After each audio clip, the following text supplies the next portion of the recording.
My fiancée called the cops on me after I beat up her male best friend.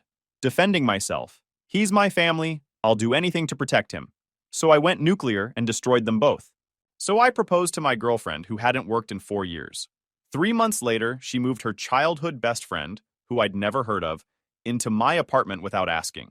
When I said no, he shoved me, she called the cops and lied about what happened, so I taught them a lesson they will never forget. Grab some popcorn and enjoy the chaos. I, 29 male, proposed to my girlfriend Chloe, 26 female, 3 months ago. We'd been together for 4 years, and honestly, I thought we had it figured out. She was 26, I was 29, and we'd been living together for 2 years in this decent apartment I'd been renting since before we met. I work in supply chain operations for a pharmaceutical distributor. Nothing glamorous, but the pay's solid, and the benefits are good. The proposal happened at this little park where we used to get coffee every Sunday morning. Nothing fancy, just me, her, and a ring I'd saved up 6 months for. She cried, said yes. My brother thought I was crazy. You sure about this one? He asked when I told him. She doesn't even have a job. He wasn't wrong. My girlfriend had been trying to make it as a painter for the past 4 years. And when I say trying, I mean she'd sold exactly 2 paintings, both to her mom, for $20 each. But I didn't care. I loved her, and I made enough to cover both of us. She spent her days in our second bedroom that she'd converted into a studio, working on these abstract pieces that honestly looked like someone had let a wild toddler loose with finger paints and zero supervision. I'm talking giant canvases, 3-4 feet across, covered in what she called emotional landscapes. One piece was literally just brown and gray smears she titled Fractured Masculinity. I asked her what it meant once. She said I wouldn't understand because I hadn't deconstructed my relationship with capitalism. It looked like someone scraped mud across a canvas and called it deep. Now looking back, I think she was passionate about being a painter, not painting. She'd spend more time taking photos of herself in front of her easel for Instagram than actually working on anything. Her account had maybe 60 followers. Half were bots selling crypto. A quarter were her family members doing their obligated duty. The rest were other artists, just as broke and delusional as she was, all liking each other's posts in some sad circle of validation. She'd go to gallery openings and art shows, wearing these pretentious black turtlenecks and talking about the intersection of color and emotion, like she was some kind of expert. Meanwhile, her actual paintings sat unfinished in the corner, collecting dust. I paid for everything. Rent, groceries, her art supplies, the random classes she'd sign up for and quit after 2 sessions. Last month's credit card statement? $340 on art supplies that were still in their packaging, $220 on what she called gallery networking lunches, which were really just overpriced brunches with other unemployed artists, and $85 on some online color theory course she watched exactly 1 video of before forgetting it existed. She'd occasionally talk about getting a part-time job to help out, but it always came with some excuse about how it would stifle her creativity or take time away from her work. Her contribution to our household expenses in 4 years? Approximately $0.00. Whatever, I made it work. After the proposal, things were great for about 2 weeks. We started looking at venues for the wedding, talking about honeymoon destinations, all that stuff. She wanted something big and expensive, a destination wedding in Tulum, designer dress, the works. I wanted something small and reasonable. We compromised by agreeing to figure it out later, which really meant she'd keep pushing until I caved and maxed out credit cards. Then she started acting weird. It was subtle at first. She'd be on her phone constantly, smiling at texts, and then putting it away real quick when I walked into the room. She'd disappear for hours to meet with gallery owners and come back empty-handed every time. I asked her about it once. "Everything okay? You seem distracted." "Just stressed about the wedding," she said. "There's so much to plan." We hadn't planned anything yet, but okay.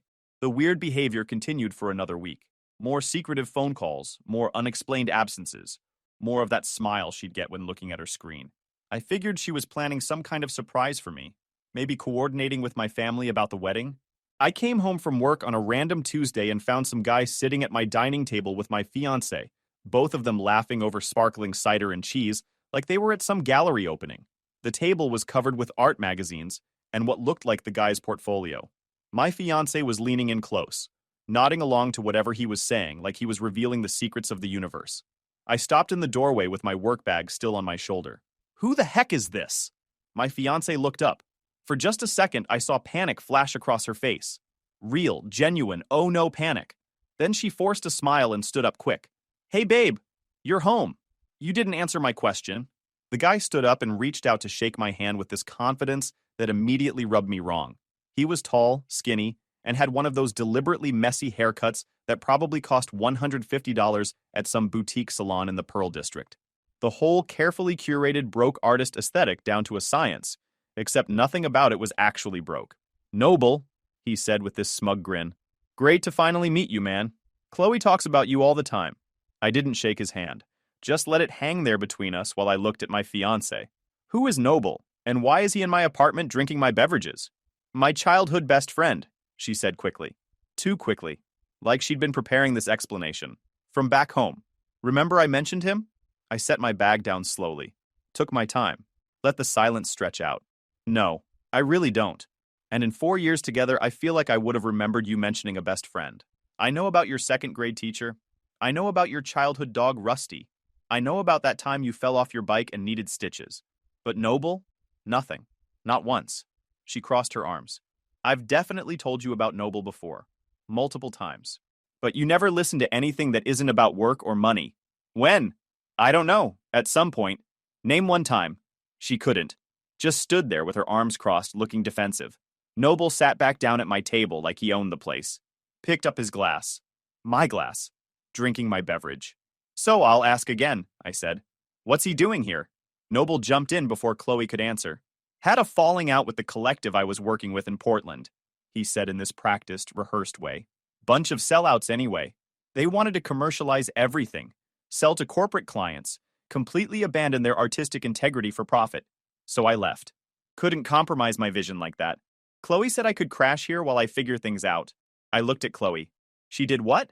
Can we talk in the kitchen for a second? She said, already moving that direction. Yeah, we really need to talk. In the kitchen, she didn't even let me get a word out. Noble's staying in the guest room. I already set him up. Don't make this a thing. You invited someone to live in my apartment without asking? She rolled her eyes so hard I thought they'd get stuck. Oh my God, he's not random. He's been my best friend from childhood. But of course you wouldn't know that because you never actually listen when I talk. I've heard every story about your life, Chloe. Every single one. You've told me about your first kiss, your high school drama teacher, your college roommate who stole your shampoo. But this guy? Nothing. Not even his name. And you made a decision about my home without talking to me first. She stepped closer, voice dripping with contempt. Oh, here we go. It's my apartment speech again. You know what? I'm sick of you acting like everything revolves around whose name is on some stupid piece of paper. I contribute plenty. Noble needs help, and I'm not throwing him out because you're insecure.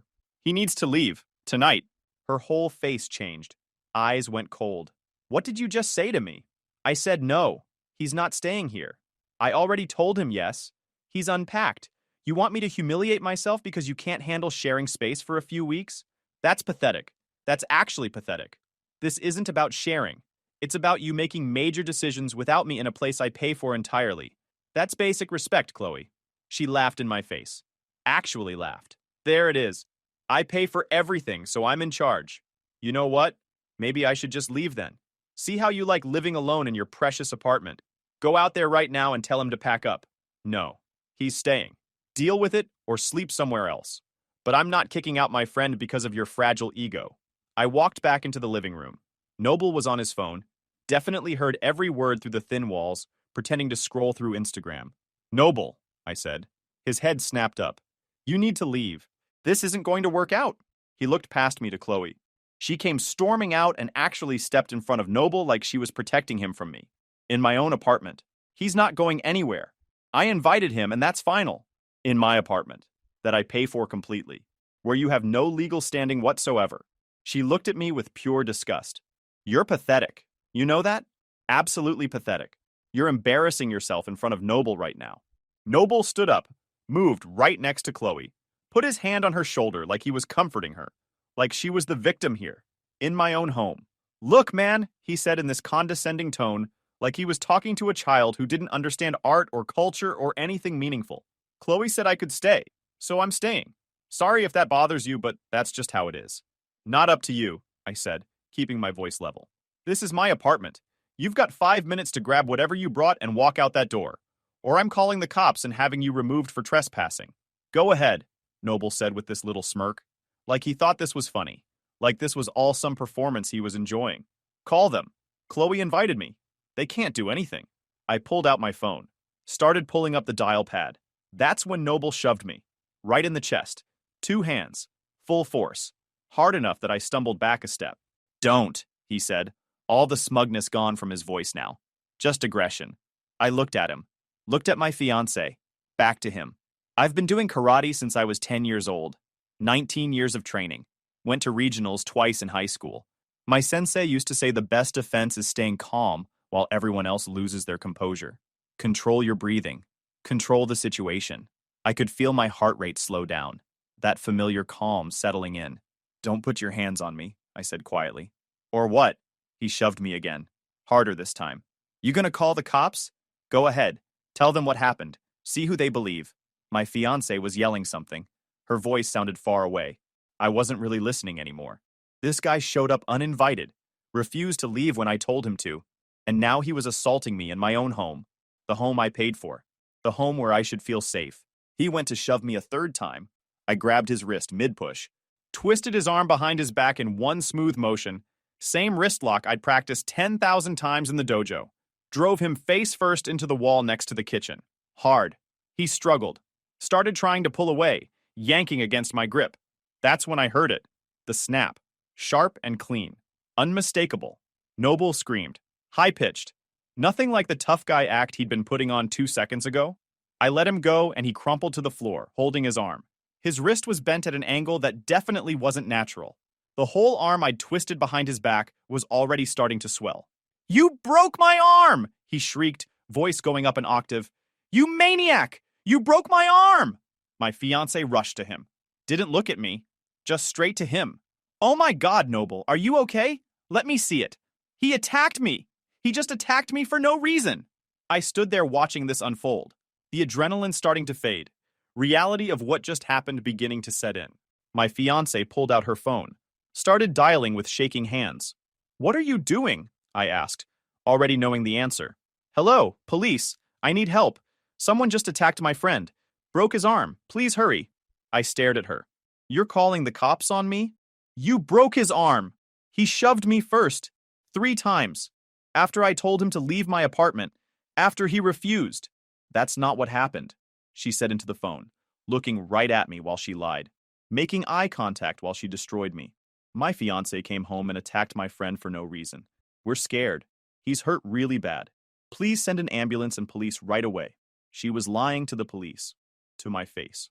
Without hesitation. Without even looking conflicted about it. Noble was on the floor moaning, really selling it, playing up the injury for the phone call, rolling around clutching his arm. Fine, I said, my voice cold now. Call them. Tell whatever story you want, but you just made your choice. And it wasn't me. I went to the bedroom and grabbed my phone. Called my brother. I need you to come get me, right now. What happened? Some guy showed up at my apartment. Said he was staying. I told him to leave. He put his hands on me. His arm got broken. Chloe's calling the cops and lying about what happened. I'm on my way. The cops showed up before my brother did. 2 officers who looked like they'd rather be anywhere else. My fiancé met them at the door with tears streaming down her face. Full performance mode engaged. Thank God you're here. He just went crazy. Noble was just sitting there, and he attacked him. Broke his arm. 1 cop looked at me. That true? No. That guy shoved me 3 times after refusing to leave my apartment when I told him to. I defended myself. He's lying, my fiancé yelled. Noble didn't do anything. He just attacked him. He's a monster. The cop held up his hand. Everyone calm down. We'll sort this out at the station. They talked to Chloe first. Then Noble was on the floor with his broken arm. Then me. After about 10 minutes, the cop came back to me. Sir, we're going to need you to come with us. For what? I defended myself in my own home against someone who refused to leave. There are conflicting stories and someone's injured. We need to sort it out. This is unbelievable. Sir, you can come voluntarily or we can make this more difficult. I looked at my fiancée. She was with Noble, arm around him, not looking at me. Fine, let's go.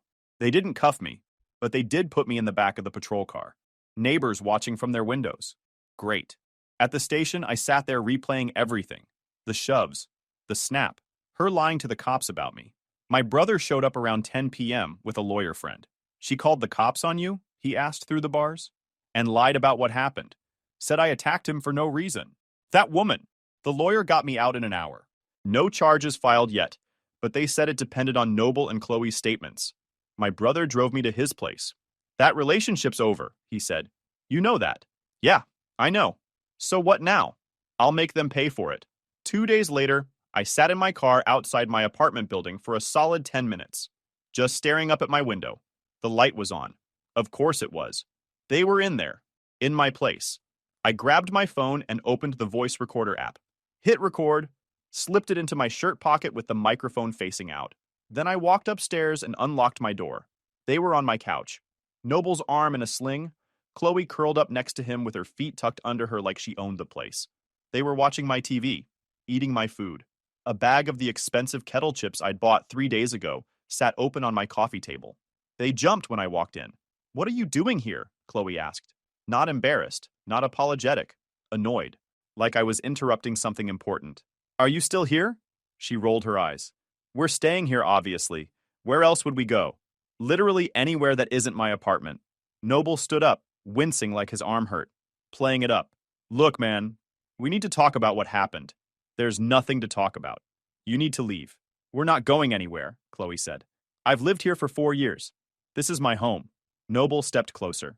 His confidence was coming back now that the initial shock wore off, smirking like he had some big secret. About that night, dude, I only shoved you a couple times. That's it. And you went crazy and broke my arm over nothing. There it was. Say that again. You heard me. He actually puffed his chest out, getting bold now. Honestly, I wish I'd hit you harder.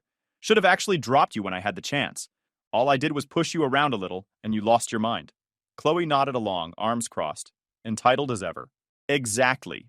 Noble barely touched you. You're the one who attacked him. You're the violent one here. So you're both admitting you lied to the cops? She laughed. Sharp and nasty. Not even trying to hide it. Yeah. So what? I told them what I needed to tell them to protect us, and I'd do it again in a heartbeat. You were out of control that night, and we had every right to defend ourselves. You'd lie to the police again. Absolutely. Without hesitation. She said it like she was proud. Like lying to law enforcement was some kind of power move. And if you try anything at all, we'll tell them the exact same story. That you attacked Noble unprovoked, they'll believe us over you. Noble jumped back in, still riding that high of thinking he was untouchable. Face it, man. It's 2 against 1. Our word against yours. And Chloe is your fiancée. Who do you think they're going to believe? I looked at them both. These 2 absolute disasters standing in my apartment, eating my food, admitting to filing a false police report, bragging about it, threatening to do it again. You know what? You're right. I was the problem. I was the problem for staying with someone who never contributed anything. I was the problem for not seeing this coming. Chloe's face twisted. Oh, please. Spare me the victim act. I cook, I clean, I do your laundry. That's worth just as much as money. You cook twice a month and order takeout on my card the rest of the time. Try again. Whatever. Point is, we're staying. Noble needs help, and I'm not abandoning him because you're having a breakdown. Noble sat back down on my couch, made himself comfortable. Maybe if you'd paid attention to what actually matters instead of just your bank account, we wouldn't be here. I pulled out my phone, stopped the recording, saved it, backed it up to the cloud right there in front of them. What are you doing? Chloe asked. Chloe. Making sure I have proof of everything you just said. About lying to the cops, about planning to do it again, about Noble claiming I attacked him first. Her face went white. You recorded us? Every word. And it's already uploaded. You can't delete it. You can't take my phone. It's done. Noble stood up fast. You can't use that. That's illegal. Actually, this is a one-party consent state. I can record any conversation I'm part of. And I just did. So now we're going to do this my way. What are you talking about? Chloe's voice got higher. You're both leaving. Right now. Get your stuff and get out. We're not going anywhere, she snapped. I pulled out my phone again. Dialed. What are you doing? Noble asked. Calling the police. Let's see how they feel about you 2 admitting to filing a false report and trespassing. Wait, Chloe said, panic creeping into her voice. You can't. The operator picked up. 911. What's your emergency? Hi, I need police at my apartment. I have 2 people who've been squatting here who just admitted on recording to filing a false police report and are now refusing to leave. Chloe lunged for my phone. I stepped back. The address is... Okay, okay, wait, Noble said. Let's just talk about this. I put the phone on speaker. Did you get the address from my previous calls, ma'am? Yes, sir. We have units en route. Thank you. I hung up. Chloe's face had gone from angry to terrified in about 3 seconds. You're really calling the cops on us? After everything we had together? After everything you put me through? Yeah. They won't believe you. We'll tell them the same story. Except now I have you on recording admitting you lied. And documentation that you don't live here. So go ahead. Tell them whatever you want. You're really going to let them arrest us? Your fiancé? Ex-fiancé. You made that choice when you lied to protect someone who assaulted me. These consequences? You earned them. I gave you 4 years. 4 years of my life. You gave me 4 years of excuses while I funded your fake art career. Not the same thing. The panic was really setting in now. She looked around like she was searching for an escape route. You're ruining my life. I'm ending my involvement in your life. What you do with it after that is on you. Please, she said. And now she was actually begging. Don't do this. We'll leave. Right now. Just don't let them arrest us. Should have thought about that before you admitted to filing a false report on recording. Noble was already grabbing his stuff, shoving things into a backpack. Chloe, I'm leaving. This is too much. Enough that I got my arm broken. Staying in the street is safer. I'm not going. He's bluffing. I stared at her. Test me. She stared back, trying to find something in my face that would tell her I wasn't serious. She wouldn't find it. Noble pulled on her arm. Chloe, let's go. No, he doesn't get to just give up on me like this. After planning our whole future together. Sirens in the distance, getting closer. Noble heard them too. That's it, I'm out. He headed for the door with his bag. Stopped and looked back at Chloe. You coming, or are you going to let him destroy you? She looked at me one more time. I saw the exact moment she realized I wasn't backing down. You're going to regret this, she said. Only thing I regret is not doing it sooner. She grabbed her purse, headed for the door, stopped right in front of me. I'll ruin you. Everyone's going to know what you really are. The sirens were right outside now. The ring, I said. Give it back.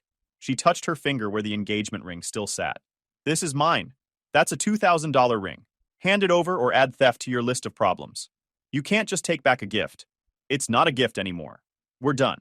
Give me the ring or explain to those cops downstairs why you're keeping stolen property. Her hands shook as she twisted it off. She threw it at me hard. It bounced off my chest and hit the floor. I picked it up. Get out. Noble was already gone. Chloe stood there for another few seconds, tears running down her face now. You'll be sorry, she whispered. I'm already sorry. Sorry I wasted 4 years. Now leave.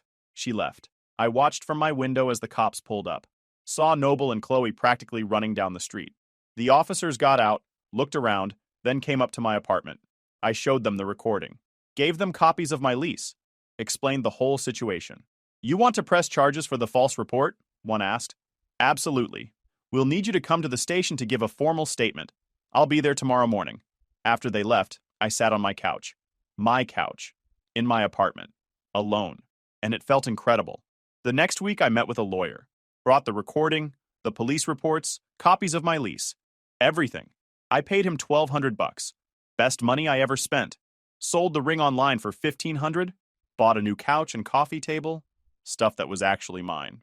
Stuff they'd never touched. The day after meeting with the lawyer, I called a locksmith. Changed every lock in the apartment. While I was at it, I went through Chloe's studio. All those expensive art supplies she'd barely used, still in their packaging. The canvas stretchers, the professional-grade paints, the brushes she bought and used once. Hundreds of dollars of materials just sitting there. I boxed it all up. Drove it over to the local high school's art program. The teacher looked at me like I'd handed her a winning lottery ticket. Are you sure? She asked, going through the boxes. This is easily over $500 worth of supplies. Positive. Someone should actually use them. That felt good. Better than good. Changed my number. Blocked them both on everything. Started fresh. The cops called 2 weeks later. Chloe and Noble had both been charged with filing a false police report. Chloe was also looking at a trespassing charge. They'd both pled not guilty, but my recording made that pretty pointless. Through the grapevine, mutual friend of a friend situation, I heard some interesting details about Noble's collective in Portland. Turns out it wasn't a collective at all. It was his ex-girlfriend's apartment. She'd kicked him out after he cheated on her with someone he met at a coffee shop. The whole artistic integrity story was complete nonsense. He was just homeless and needed a place to crash. That explained a lot. I also heard through mutual friends that Chloe moved back to her mom's house, still calling herself an artist, still not selling anything, still posting those terrible paintings on Instagram, the ones that looked like wild toddlers with finger paints, to her 60 followers. She'd added a new bio, artist in residence at my mother's house, creating despite adversity. The adversity being the consequences of her own choices. Noble was worse off, living out of his car apparently. Couldn't get anyone to show his work after word spread about what happened. Art communities don't like people who assault others and lie about it. Turns out principles actually matter to some folks. Me? I focused on work. Got that promotion I'd been gunning for. Started hitting the gym consistently. Got back into sparring at my dojo. My sensei was glad to see me after I'd been slacking the past year. Actually felt good about my life for the first time in years. 3 months in, I started dating again. Nothing serious. Went out with a few people. Had some fun. Then I met Valerie at a work conference. She was in logistics for a medical supply company. Had her own place. Paid her own bills. Actually had hobbies. We'd been hooking up for about 6 weeks when it happened. Casual thing. No labels, no pressure. Just enjoying each other's company. But that didn't last long. Saturday afternoon. Valerie was over at my place. We were making lunch, talking about maybe catching a movie later. Normal stuff. Good stuff. Someone knocked on my door. I checked the peephole. Chloe. She looked rough. Really rough. Hair greasy and unwashed. Pulled back in a messy ponytail that looked 3 days old. Dark circles under her eyes like she hadn't slept in a week. I sighed. Opened the door. Didn't let her in. What do you want, Chloe? I needed to see you. Her eyes were red. Bloodshot. She'd been crying recently. Can I come in? Just for a minute. No. Please, I made something for you. As an apology. She held up the package with shaking hands. I worked really hard on it. 3 weeks, every day. I don't want anything from you. Just look at it. Please. I put everything I had into this. Against my better judgment, I took it. Unwrapped it. A painting. Of me. Or supposedly me. Same abstract garbage style she'd always done. 3 feet by 2 feet of complete nonsense. Vaguely human-shaped if you squinted real hard and had consumed several energy drinks first. In the corner, she'd signed it with her artist signature. Just her initials in pretentious flowing script. This is supposed to be me? Yes. It represents your strength and the pain I caused you and my journey toward redemption. The blue is your calm center. The red is the passion underneath. The empty space represents the void I created between us. It looks like someone had a paint fight with a toddler, and the toddler won. Her face crumpled. Bottom lip started trembling. I put 3 weeks into that.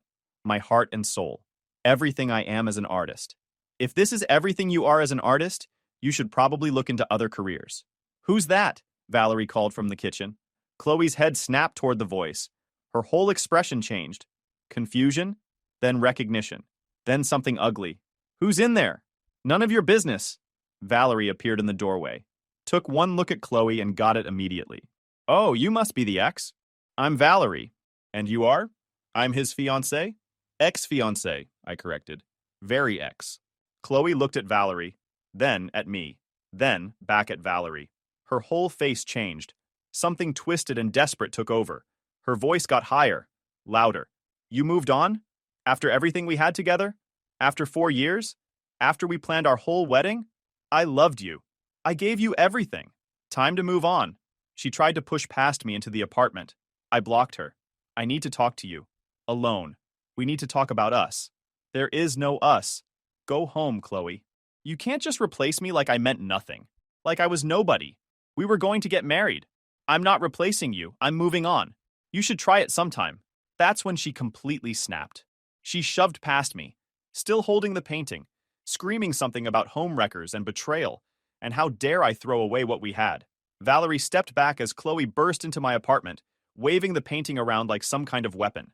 Eyes wild, hair coming loose from the ponytail, completely unhinged.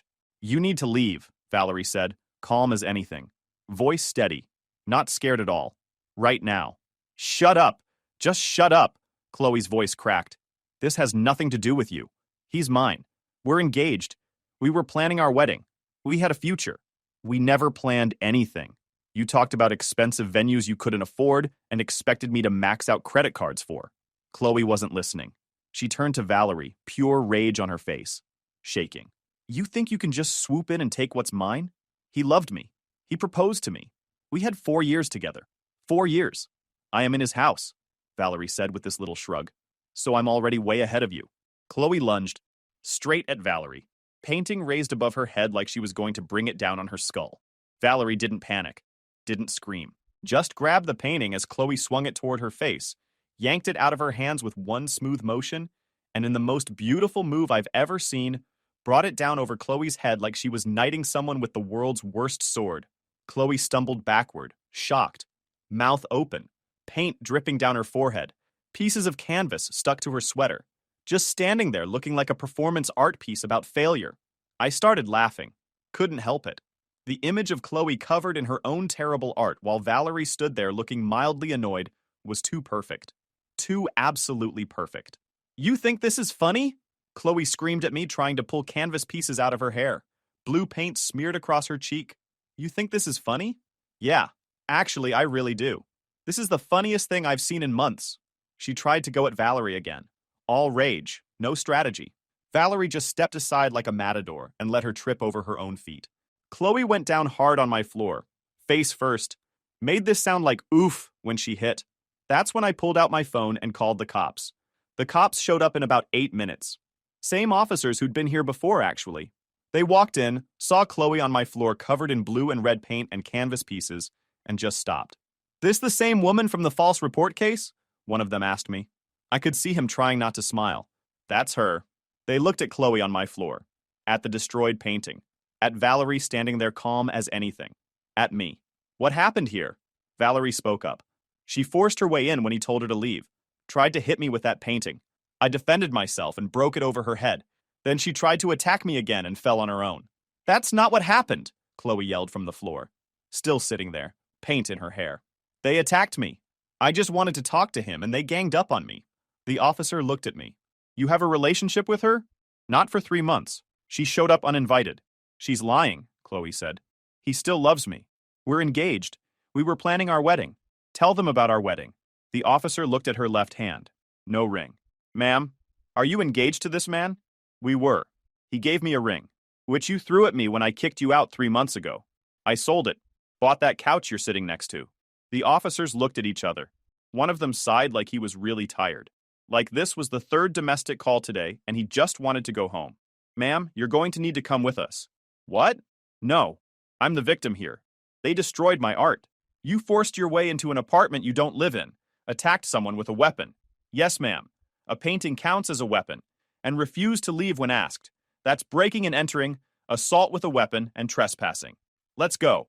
They walked her out in cuffs. She screamed the whole way down the hall. Something about true love and how I'd ruined her life and she'd make me pay. And this wasn't over. After they left, I looked at Valerie. She had a tiny speck of blue paint on her shoulder. So, that was my ex. She seemed stable, real well-adjusted, right? Total catch. Can't imagine why I let her go. We went to that movie, got dinner after, had a good night, filed for that restraining order the next morning.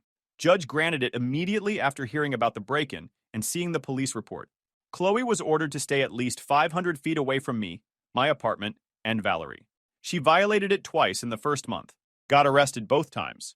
Last I heard, she's got 6 months probation and mandatory counseling. Still living at her mom's house. Still not selling paintings. Still posting those terrible abstract pieces to her 60 followers on Instagram. Still telling anyone who'll listen that I destroyed her life and was financially abusive. Noble moved out of state. He's working at a warehouse in Nevada now. Loading trucks.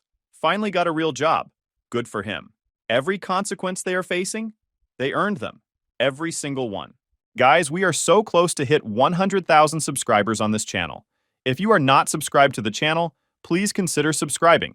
It really helps hit that 100,000 mark. Thanks for making this dream come true.